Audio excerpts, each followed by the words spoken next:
Happy New Year from Midwest Sportsnet and 446 Sports. I'm Joey McWilliams. College football this week set to go here in 2026, and it is a great Sunday night. We are in the off season, but you know what? I don't know if there's really an off season anymore to college football. I think it's pretty much 24/7, 365, and it's a privilege to get to visit with you tonight. I'm Joey McWilliams along with Doug Gann, and it is a special privilege tonight to have Terry Harrison on the program with us live. Now, Coach Harrison's been on Midwest Sportsnet live a couple of times. I know. As a matter of fact, I want to say friend of the channel for sure. I've said it before, Coach, but I was adding it up with your appearances on the Summit and then on Midwest Sports Saturday. And now, first time with us here on college football this week, I counted 12. So I don't know if there's any greater friend of the channel than who you are. So I just want to say thanks for coming on tonight. And I've been known to say here on college football this week that the Terry Harrison factor is a real thing, and it wasn't discounted this year. So let's talk about 2025 really quickly. A 12-1 season, fantastic year, 5,979 rushing yards. You decided to take the old record, which you set last year, and just absolutely obliterate it. Talk about the season as a whole, because it was another great year. Yeah, it really was a special year, and I appreciate you having me back. And you got to get some better company. If I'm the best friend of the channel from now on, it is best friend of the channel. Okay. We're shooting for 5,900 something appearances, or whatever. You know, we got to beat the rushing yards and appearances. But no, it was I'll go with that. It was a great year. You know, any time a season ends, it's very, when you get to that point and you're competing for a national championship, obviously you want to win it, and it can be disappointing. But man, our kids, we have really special players, and we work really hard to build great team culture. And I think it's the most common feedback we get is how awesome our kids are. And so honestly, when it ends, it's just, it ends and you don't get to see the kids anymore. And that's the worst part about a season ending. But now that we've had some time to reflect and over the holidays, you know, we get a little break from each other. I couldn't be more proud of our kids and what they've done, and truly are elite young men who had a special season for sure. Well, it was, and it's one that I know that we're all going to remember for a long time, and for folks who have were a part of it in any way at all, and getting to watch you all play, whether it be, you know, online, in person, or whatever. I mean, it's one that I know we'll talk about for years to come. I want to talk about the playoff games really quickly, because it was another trip to the playoffs for Friends, and it just continues it's one of those things, Coach. It seems like you just take step after step after step each year, and no different this year. An undefeated regular season into the playoffs, 1-1 in the playoffs, a good win over William Penn, a program that under Coach Benavidez now is really coming into its own as well, and then a tough loss against Benedictine, a rally that almost was enough near the end. So tell us a little bit about both those playoff games.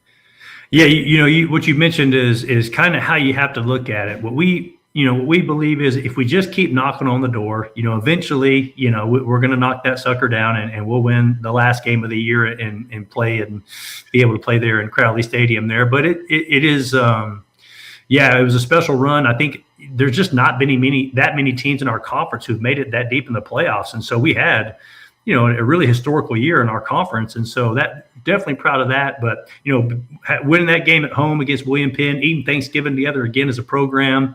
And then, like you mentioned, really gave ourselves a shot. Didn't play a great first half. We just didn't play great in the first half against Benedictine. And, you know, and obviously as a head coach, you got to shoulder that and say, you know, I wish I would have prepared us a little bit better. But the fact that our young men, honestly, at halftime, if you had told me, hey, man, we're going to have a shot to win this thing there, it just did not feel like that walking in, you know. But, you know, never discounting our kids, it just tells you how special they are, because it was really hard the first half against Benedictine. They did a really good job. But, yeah, we had it there on 3rd down and 4th down. I think it was on the 8, and, you know, it's I think it's easier to get blown out than to lose like that. So I think, you know, we had that one hurt a lot. But again, you know, like you mentioned, awesome to be in the playoffs, awesome to play at home. You and I have talked for years, Joey. It proves the fact that home field advantage is a thing, and it helps you be competitive. And, you know, we just want to keep giving ourselves those opportunities. And if we do that, you know, we believe here at Friends, we can knock that door down eventually.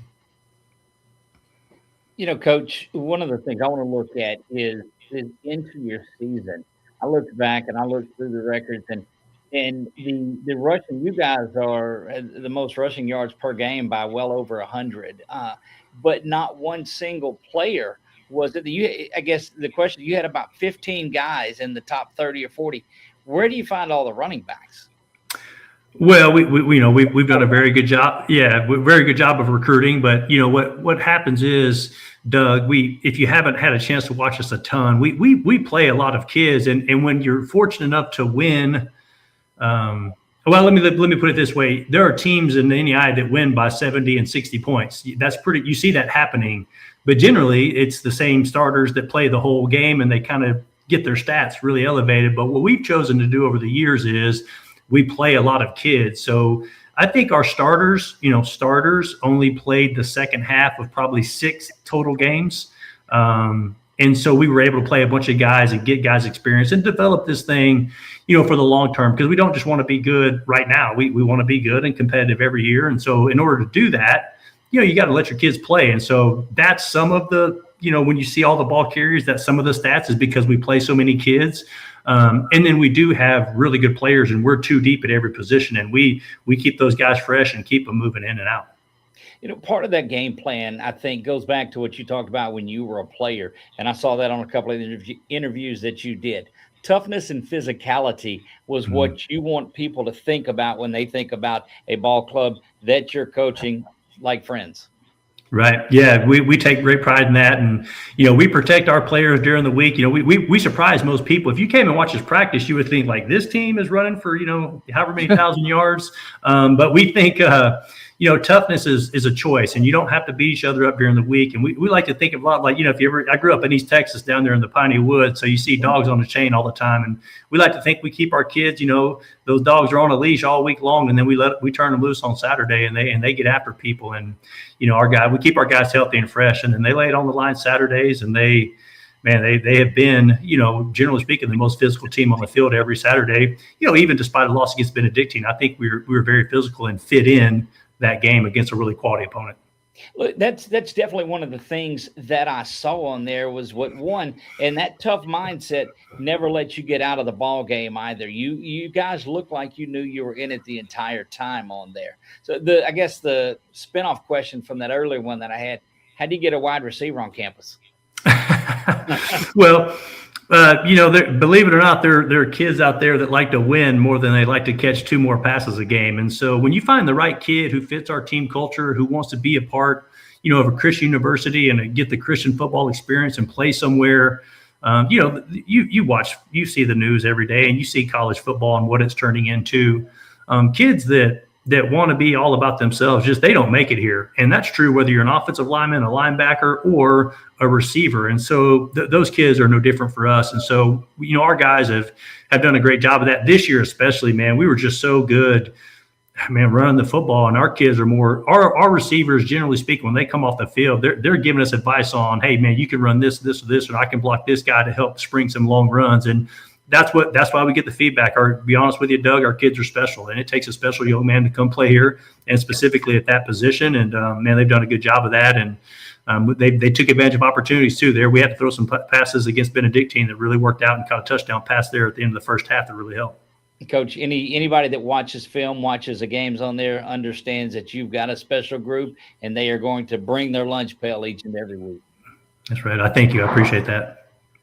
Coach, I wanted to ask about the defense, too. I had a couple more questions while we have you on tonight here on College Football This Week. We're getting to visit with Coach Terry Harrison. Shout out to Matt, too, because I know it's probably cold weather up where Matt is, and he's watching us with one eye and watching D3, the Stag Bowl, with the other eye. So, don't go cross-eyed on us, Matt. Be careful with that. You don't want to pull a hamstring or anything more. It's the start of the new year. Coach, shout out to Coach Kemp really quickly. Yeah.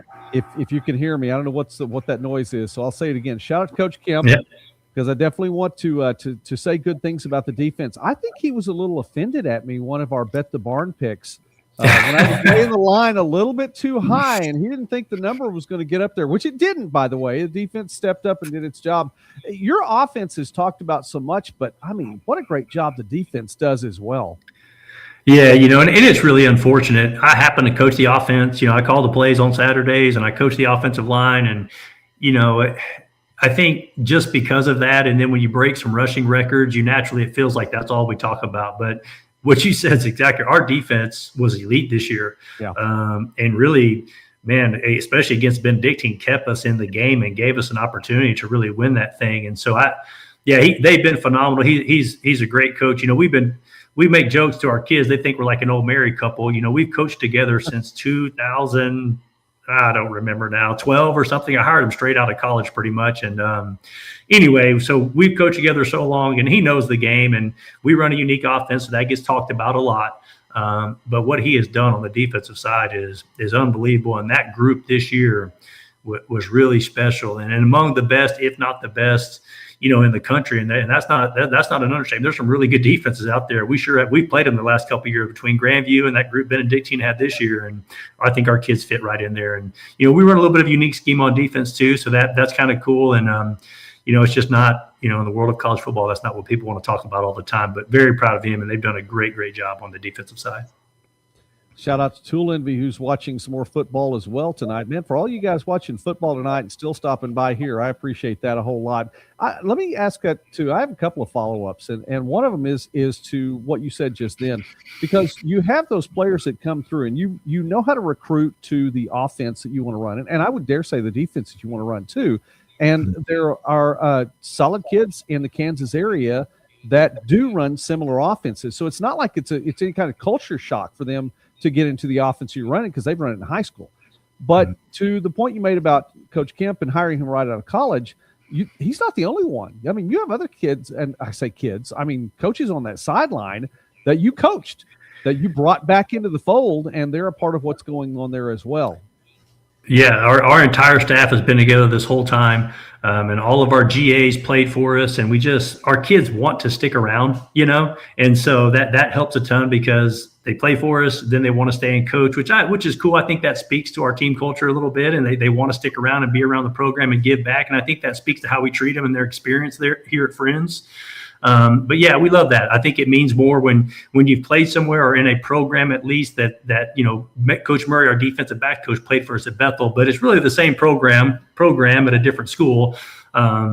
And so, yeah, we take great pride in that, and we will continue to do that as long as our kids want to continue coaching and give back. We want to bring those guys on to help us out. Coach, I want to bounce off of that if I can too. And you alluded to this a little bit earlier about the state of college football and where it's gotten with, if you stub your toe, I'm going to go somewhere else for this. Mm-hmm. That's a special plan to be able to have those guys that want to stick around, but that want to come back. So how do you fight off all of that outside noise in a world like this? Is it just that special at Friends? I mean, I would be honest with you, it's really hard. I don't think it's going to get any easier. What happens is it's never something within your program. I think our kids feel pretty valued, and we do a lot of internal surveys and internal conversations to find out, where we're at daily, weekly, monthly, annually. But yeah, it just takes some random person outside to tell a kid that the grass is greener, right? And I think what's really cool is we've been lucky. We don't have a ton of transfers, but when we do bring a transfer in, we make sure those guys get to share. Hey, maybe I know you guys are here and the grass is greener, but let me tell you what it was like at my previous school. And I think all of those things and those stories help clear up the picture. But no, what you mentioned is the state of college football is absolutely sick right now. We don't deal with all of the problems, but our kids have to read about them, and our kids have to see it on social media. And I'll tell you, man, it takes a special young man to play for us at Friends and to come here and stick it out and be a part of the program and all those things we talked about. Because Doug, what no one ever mentions is, kids talk about transferring and kids talk about, or whatever you hear about on TV, but the middlemen in the business of college football currently don't know kids' GPAs. They don't know kids, their graduation plan. They're not academic advisors. They're simply, hey, Doug, you're good at football. Well, everybody we play on every Saturday is good at football, but they don't speak to that. Or maybe this team culture, that being a part of a Christian university, a Christian school, we may be saving some kid's life, and you never really know that.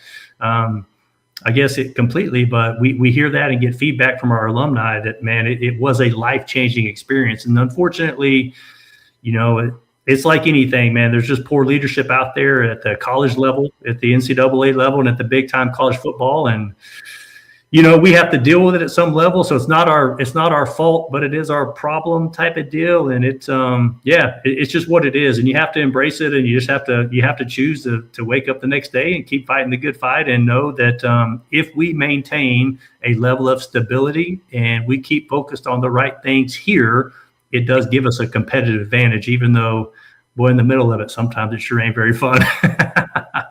Last one that I've got for you, Joe, if you're all right with that too. You're making that mad dash towards early February. How's the class shaping up for you? Well, I'll be honest, we're pretty much done recruiting. We shoot for early signing day. While we're not an NCAA school, we try to wrap up our recruiting by then. And so we're at a really healthy spot right now where we've signed really good players who are awesome families. And we do have about 9 or 10 transfers that'll be coming in this spring, most of which are kids we recruited in high school that maybe got bad advice to go somewhere else, and they realized, like, man, I should have went to Friends all along. So we kind of know them anyway. It's not new to them, even though they're going to be new to Friends. And so, yeah, we're pretty well full, and we're looking forward to spring, and we're just trying to make plans to get better and find, when you've had the success we've had, and certainly we are far, far from perfect. But are we going to maintain the discipline and have the willingness to critique ourselves on the minor things to give us another opportunity to have, hopefully get to the quarterfinals or beyond and give us that opportunity to win it again. And it's a long way to get to that point. That's what makes it hurt. That's what makes those losses hurt so bad, because of all the work you put in. But I know our kids, with Christmas break and all that good stuff, are going to be a little bit recharged and, ready to get back in the groove of things and get ready to go. Coach, I love it. Thank you. We appreciate your time, Coach. It's a privilege to get to visit with you always. I know we'll talk again on the summit as we get to preview Friends a little bit later on, but that'll give you time to get the spring out of the way and get through all of that and get those new players in. Looking forward to, I know it's going to be a different look. It's going to be a different look for you coming into next year. There's some names that we've been used to saying that we're not going to say as much anymore. Yeah, well, you know what? I'm excited about that. I think, and sorry, I know you're trying to cut me off. You're trying to play me off. You're trying to play the best friend of the channel off the stage there, Joey. Come on, man. Wow. There's no music in the background. I appreciate it. I might stay on for an hour here. How much time we got? I'll tell you this. It's the hard part at the end of that season and this special group we had, because they were awesome. I mean, just everything they did at Friends, and people. You know what I mean? It's people forget pretty quickly how bad it was before we got here. Joey, when we came here from Bethel, man, it was not a pretty picture to inherit necessarily, and that has long been forgotten. I'll just leave it at that. And the expectations are certainly high, and so I'm not a sentimental person, and our seniors understand that. It's like, how do you say thank you for that? Like, it's impossible to say it outside of saying thank you, but at the same time, we have really good players here, and it is kind of fun, and it's kind of invigorating to think about, like, hey, we're going to have some new names and new faces, maybe not to the program, and all of them have played on Saturdays, but now they're going to be playing when it's 0-0, and there's a little bit more pressure. And I'll tell you, I would not count the Falcons out. We have a really good group, and we will not. I don't know that. Maybe we're not the best team in the country, but we're going to be a tough matchup for anybody on every Saturday. And I'm excited to see this new group come in and do it, and for everyone else to get to see, the kids that we know we have on campus right now.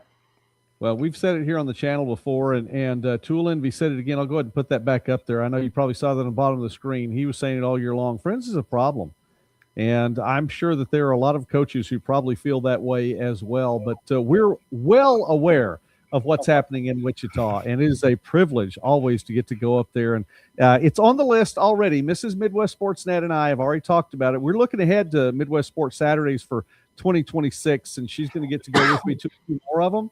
And hopefully she gets to make the Wichita trip again. It's been a while since she's been up there, so we're looking forward to it. Doug, anything else to close out? No, Coach, I just for all I can say, and those folks that are watching on Joey's channel, they know what it is. But those that are on our 446 Sports page are not that familiar with the NAIA football. And what do you say to somebody out there about this brand of football and what it is that's there? Yeah, number one, it's probably the best kept, well, maybe not the best kept secret. That's really the cool part of social media. It's the cool part of what guys like you guys are doing. And man, I can't thank you enough. I know it's it takes a lot of hard work, and I know sometimes it's a thankless job, but I'll tell you, man, we appreciate it. I know our kids and families watch everything you do, Joey specifically, because we're familiar with you, but now Doug, our families watch all that. And so the cool part is it should be highlighted because we do have special players, and more than that, man, elite players, man. I coached high school, big school football in Kansas for a long time. And, we're recruiting against all the Division IIs in the state of Kansas and across the Midwest. And, down there in Louisiana, there's just not as much of that. Yep. I grew up in Lufkin, Texas, and I had to come all the way up to Kansas to play. So it's cool now. There's some options down there. In Louisiana for kids and families. But I'll tell you, the more you follow it, the more you'll fall in love with it. And especially, like we've already mentioned one time, when you see the chaos and all the stuff going on in bigger time college football, man, it sure is refreshing to see young men like at our program and others across the country. There's just so many good coaches out there and so many great institutions like me in a lot of ways playing NDI football probably saved my life, to be honest with you. And so those opportunities are out there, and it's really cool that you guys are highlighting that. So I appreciate you, Doug, and look forward to, man, if you're fans, man, get to follow us and learn about our program. We'll do our best to make you proud for sure. I promise you they're going to, and I'm going to have to look at the LCU bye week and see when it is and make my way on up to Kansas as well. I'd love hey, that'd be great. Come on, best tailgate in the country. Best tailgate in the country. I promise you that. Okay, he says that. Let me tell you something, Doug. Look, I went out of my way. I went out of my way to come, especially back, and it's not. We've made many trips to Wichita. And 2024, the whole sick thing, blah, blah, blah, that's in the past. Praise God for health and being well. Amen. Put it on the calendar, Gum. I come up there this year. They didn't do a tailgate. The one home game I was at, and it wasn't really a home game. It was in Wichita. It was not a home game. It was not a home game, but it was in Wichita. There was no tailgate that day, and I was disappointed. Just have to say. I grew up tailgating at Tiger Stadium in Baton Rouge. So it's pretty special down there. Yeah, no doubt about it. We won't have crawfish or anything like that, but it's great regardless. I'll bring them with me when I come up. That's great. I know it's going to tailgate again one of these days, so I'll plan on that, and we'll just go from there. Shout out to, hey, listen, tell Coach Kemp I said hi. If he doesn't watch this, let him know that I appreciate him and all of them. And there's no music, but now I'm looking at what I need to do in the studio to get some music, start playing people off a little bit better. But without that, thank you very much, Coach Terry Harrison, for taking time with us on a Sunday night. We appreciate it, sir. Thank you, guys. Nice to meet you, Doug. We'll talk soon, Joey. Thank you. Thank you, Coach. All right, we'll let him go ahead and go back on Sunday. That's great. I would never play Coach Harrison off. I don't think that would ever happen, Doug. I can't see a situation where that would happen at all. But we do on a Sunday night, and there's off-season stuff to talk about too. But thanks again to Coach Harrison for being on. Really quickly, shout out again to Matt for stopping by tonight, watching us and D3 ball as well. Tool Envy for watching the NFL and us tonight here on college football this week. And Doug, listen, you talked about it. Coach alluded to it, said a couple things about it. I want to mention just a couple things. We have 2 or 3 things to talk about tonight too, on the show. But let's talk. Let's go ahead and skip to this one. There are a number of NAI players that are in the transfer market as well. Again, no transfer portal, quote unquote. I hate air quotes, so I'm not going to make them. But no, quote unquote, transfer portal in the NAI. However, the opportunity to transfer and to jump around is still there. One of those players is Montana Tech's kicker, Ryder Baranowski, who was one of the best kickers in kickoffs and otherwise for Montana Tech. Of course, that's a program that also went 12-1. Mm-hmm. And I don't know situations at all, so I'm taking this completely from the 50,000 feet view of, wow. Can you go someplace that's going to be a better situation than what Montana Tech has? You're talking about a school that, according to College Football Network, Coach Sampson, the coach of the year, you're talking about a player in Levi Torgerson, who, by the way, said he's coming back now. He is going the rest of his basketball career there and not only play football, but come back to Montana Tech to play football. So, and that was one that was kind of didn't know if he would make the jump to D1, which he certainly could. Oh, and hey, listen, they're good programs there. Montana State, both good programs. Jump over to another state over there, see if Boise gives you a look. So, I mean, it's just one of those things.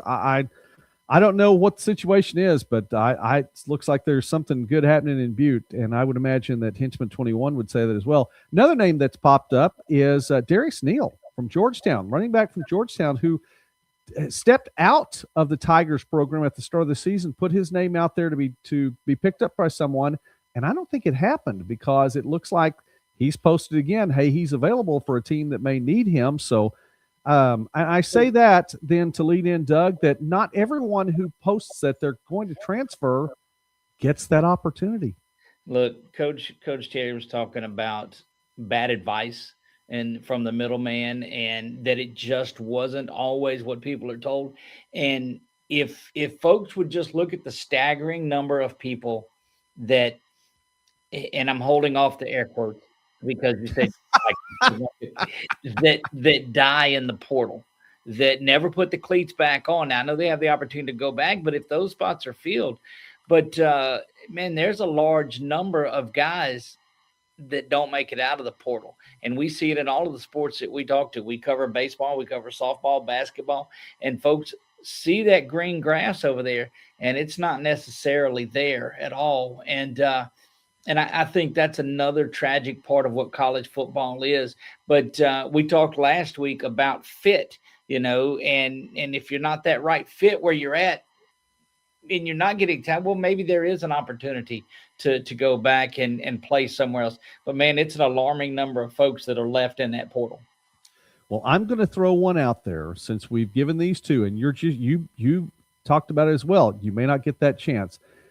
Langston University, by the way, still one of those places, one of 5 NAI schools with a vacancy at the head coaching position right now, and we'll mention this in just a moment. But Langston University quarterback Aiden Hooper, who was the quarterback last season, about middle of December, somewhere early, I don't know, somewhere 9th, 10th of December, it was posted that he was putting himself out there in the transfer market.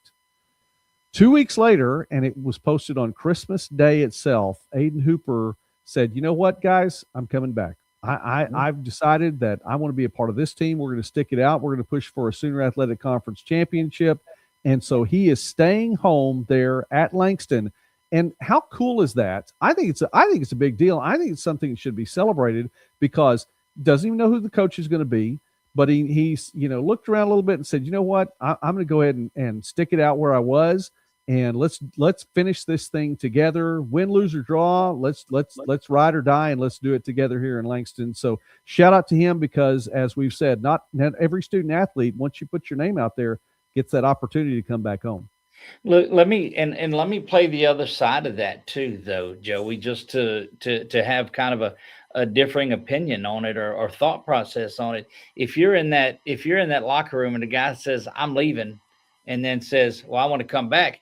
What's your thoughts in the locker room? Are you prodigal son in open arms, or are you like, well, you didn't see what you liked out there? And look, I don't know the situation. We've simply been to Langston and we've been around it, but what's that fit? Yeah, you do. You take that chance of possibly alienating either teammates or coaches if you say, hey, I wanted to go do something else. It looks from this vantage like it's, seems to be an amicable situation for who. So it looks that way. But again, they don't always get that chance. We'll see it next season with LCU. We'll get a chance to see him because Langston's there in that Sooner Athletic Conference, and we'll get to see that for sure. But we're seeing a large number of these guys, and Coach Terry talked about that. Was that these are kids they recruited out of high school and went somewhere else and realized maybe that wasn't it, or had that PWO at one of these D1 schools and realized, you know what? I'm not ever going to play. I want to come back and play somewhere. And so thankfully that opportunity is there. And Tool Envy, look, just put up a good comment on there. I'm going to get to that. Let me pull that down there. Halftime, by the way, D3, and North Central, which has been, quite a run in recent years in D3, leading by 4 over River Falls, Wisconsin River Falls there in the Stag Bowl. That's the D3 championship. So let's go ahead and put up what Tool Envy was saying. If you had a better opportunity, I would have taken it. And so Julian, you and I are going to be good friends through the years, brother, because we're on the same page with that, no doubt about it. Speaking of D3, if we could hop into that for a second, I know the Stag Bowl is going on. The number 4 all-purpose yards leader this season, he played at Centenary College. Obadiah Butler is transferring out of Centenary, and he's making his way over to the NAIA, and he's going to sign and play at LCU in the fall. So the number 4 all-purpose yards, Obadiah Butler, is coming to the NAIA. There's some interesting transfers from D3 to NAIA. I know there were a couple last year, and something we're going to keep our eye on here in the offseason as well. So you're seeing it up close and personal in your neck of the woods. Piney Woods, by the way, did you catch that from Coach Harrison? That Piney Woods area, that East Texas, if for anyone who's never driven from Texas into Louisiana, you can tell without even use of a map where Louisiana starts, because those pine trees are huge. Look, there's and so when the kids both got married and got out of the house and all that Piney Woods Trail stretches down in Nacogdoches, where Stephen F. Austin is, all the way up East Texas, above Tyler and that area. I mean, there's a large stretch of it, and there's just a lot to see it, a lot to do. Of course, Canton is over that way in Texas, that has all the big flea market, that first Monday trade days. But yeah, it's different. That and the roads, because the roads here are garbage, and so as soon as you cross over, your shocks are in trouble. Oh man, that is that's correct. Hey, listen, no, TxDOT is also a real thing. The Terry Harrison factor is a real thing, and the Texas Department of Transportation, they do try to take good care of the roads. So yeah, once you get from Louisiana, you go back west to Texas, and they'll take care of that there. All right, Doug, I've got one more here. Okay. We'll throw one more out here on this Sunday night as we pass the half-hour mark. Appreciate everyone watching tonight. And if you're watching us live and you're this far into it, thank you very much. Let us know in the chat from where you're watching. Also, some of you all are watching on 446 Sports tonight. We appreciate that part of the community. Make yourself a part of the community. But also, if you're watching us and you're on watching the replay, man, you're a trooper. You've made it this far. Thank you so much for that. All right. I mentioned earlier there are 5 vacancies still at the head coaching position in NAI football. Now, there are going to be 96 teams in playing NAI football this year. Did get confirmation, too, from Nick Rule, the commissioner of the Hart Conference. We were talking about Mount Mercy, and would they be playing Hart because they're a Hart school otherwise? Would they be playing? And surely they would, and yes, they are. They will be in the North Division in 2026. So the Hart Conference will have 15 football teams. The North Division will have 8. The South Division will have 7. There are a couple of games already on the Mount Mercy schedule, but both of them are out of conference games. And I think one of them is a D3 school too. So I'd have to go back and look. Yeah, I know Grinnell's on there, so that's definitely D3. But 5 vacancies still available. That means there are now 8 because there were 13 head coaching changes that have been made. The most recent one was at University of St. Mary, and Taylor Calvert is the new head coach there. He is an alum, and he's been the offensive coordinator for, I believe, 5 years heading in under Coach Henson. So he is elevated and taking over that position at his alma mater.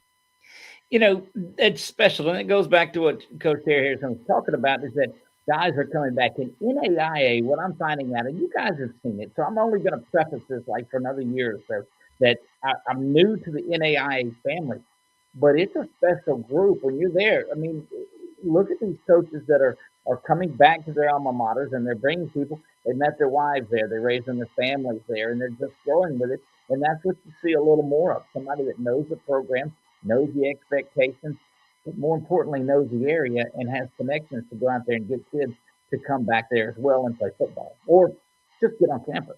Just get on campus. Well, as we start to wrap up here on this episode of College Football this week, we'll be going Sunday nights for sure. There are going to be some Thursdays live on Thursday nights as well here in this offseason, so keep that in mind. But back to Coach Harrison for a moment as we wrap it up, Doug. I know that was your first chance to get to visit with him. What a great guy. What an absolutely great guy. Not just a great football coach, but he's a fantastic person. Look, and there are 2 or 3 people that I talked to about him, and they said you're just going to love him. You're going to love the person that he is, regardless of football. You're going to love what he does, and instantly he has that infectious personality. Just as soon as he's on the call with you, and look, I'm a fan of Friends as it is. Go Falcons, and I'll be, I'm going to legitimately look at our bye week this week and figure out where the trip is going to be on when I'm not on the call. Yeah, see if there's a home game in Wichita during that. You need to check it out. It is worth it. I had it locked in for more than a year because I knew exactly when it was going to be, and I'd had it in there, and I was disappointed the year before because I didn't get to go, and it was the week that they had it there in the AA baseball, the Wind Surge, the Wichita Wind Surge. They had it on the baseball field. It was a Wichita game, but it wasn't a home game. But yes, I've heard great things about the tailgates there and that it's fantastic. All right. Let's put this one up here really quickly. Tool Envy. NAI football is still old school, in my opinion. I haven't seen hitting on TV like I do in person Saturdays in years.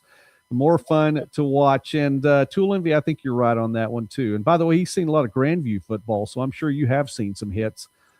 Absolutely. We saw some hits. We definitely saw some hits down in Fort Worth from that Grandview team.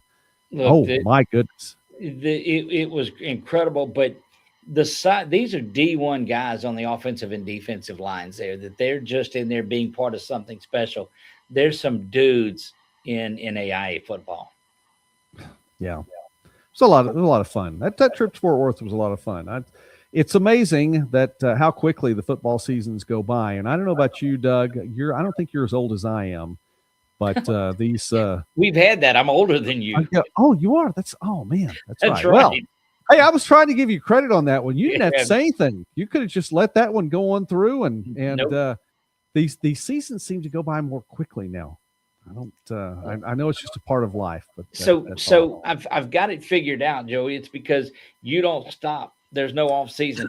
We jumped right into basketball, and now we're starting our softball previews tomorrow night. We'll air our first softball preview for high school. We're going to also preview the Red River Athletic Conference teams. We'll start getting that out because, as you know, this area is Red River Athletic Conference, except for football for LCU, which goes out to the Sooner Athletic. But we'll start previewing those guys, and we full cover softball. Tool Envy's right. Spring ball is right around the corner. Goodness gracious. Well, let me give you that chance as we wrap up, Doug. What's on the docket for 446 Sports this week? You were just telling us right there. Yes, we've got our game of the week in basketball comes up on Tuesday night, so we'll go do that. But starting tomorrow night, we're going to have interviews with all of the softball teams in the state of Louisiana. We're trying to. There's a little over 200, so we're working on getting all of those before we start the tournament play that comes up. But we're also going to start talking Red River Athletic Conference softball. You'll be able to find that on our channel. Oh, yeah, NAIA football all year round. All right. Well, really quick then, we have, I know, a couple of good interviews coming up on the summit here on Midwest Sportsnet, and I know you're going to appreciate that. So stop by the channel.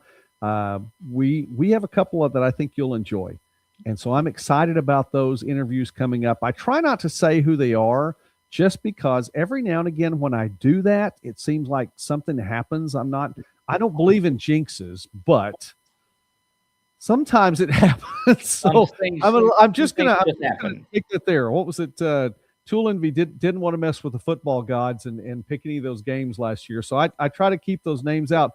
But be sure to stop by the channel. If you have not subscribed to Midwest Sportsnet, please do that.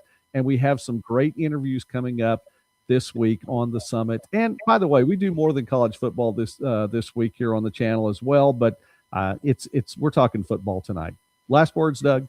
Look, anybody that doesn't think things can go wrong, you had a year-out trip planned to the best NAIA tailgate school there is, and then they don't have one. So anything can happen.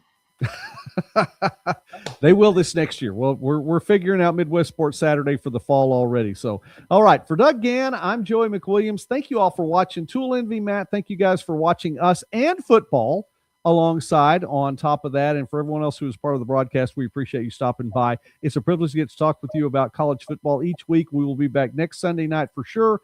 And there will be some Thursday night college football this week appearances as well in this off season. God bless you all. Thanks again for watching. Have a great, great night. Oh, and Happy New Year. Yes. God bless you this year. Have a good night.